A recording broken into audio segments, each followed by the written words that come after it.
হাই everyone, আজি পথাৰৰ পৰা আৰম্ভ কৰিলোঁ। এয়া ভাদমহীয়া পথাৰ হয়, মানে শেহতীয়া ৰোৱা দ আছিলে, দ কাৰণে অলপ শেহতীয়াকৈ ৰুবলগীয়া হয়, পানী আছিলে। আৰু আমি আহিলোঁ পথাৰত চাহ দিবলৈ, ভাগিনজনী আৰু এই খুৰা ল'ৰাটো। কি উৎপাত! আৰু পথাৰত চাহ খাই বহুত ভাল লাগে, হয়নে নহয়? পথাৰত যিয়েই নহওক, চাহৰ লগত খাবলৈ যিয়েই নাথাকক, পথাৰত গৈ পালে ঘৰত লাগিলে বেয়া বস্তুটো পথাৰত বহুত সোৱাদ হৈ পৰে। পথাৰত চাহ খোৱা হওক, টেঙা খোৱা হওক, ভাত খোৱা হওক, বহুত বেছি ভাল লাগে পথাৰত। আমি আগতেও পথাৰত চাহ দিবলৈ যাওঁ, ভাত খাবলৈ যাওঁ, বা কৃষিৰ লগত জড়িত মানুহে আমিও। মই কিন্তু ৰুই ভাল পাওঁ দেই, ৰুই বেয়া নাপাওঁ, ৰুই ভাল পাওঁ। কিন্তু আজি গা ধুই আহিলোঁ, সেইটো কাৰণে মানে নৰুলোঁ। পিছফালতে হয়, পিছফালেই আছিলে পথাৰখন, সেইটো কাৰণেহে ৰোৱা নহ'লে।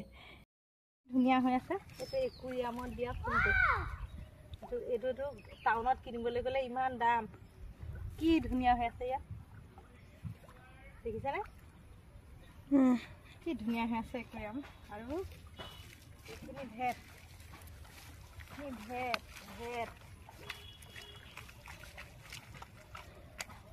এইখিনি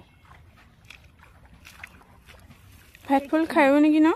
ভেট ঠাৰি খায়, ভেট ফুল খায়। এইটো ভেট, এইটো কি ভেট দেই, ভেট দুটা হেৰি আছে।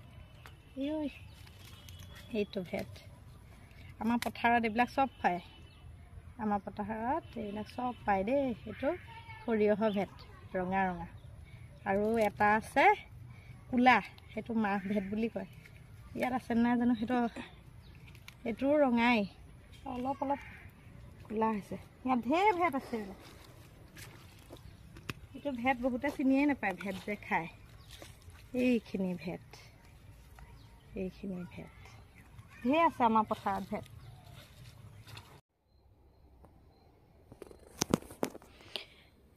আৰু এইটো হৈছে মেটেকা ফুল। মেটেকা ফুলটো বহুত বেছি ভাল লাগে, এপাহ এপাহকৈ ছিঙি এমুঠা হ'লে দেখিবলৈ খুব ভাল লাগে। আৰু এইটো হৈছে ভেট ফুল। ভেট ফুলপাহ আকৌ দেখিবলৈ বহুত ধুনীয়া হয়, খুব ভাল লাগে। গোন্ধ কিন্তু নাই দেই।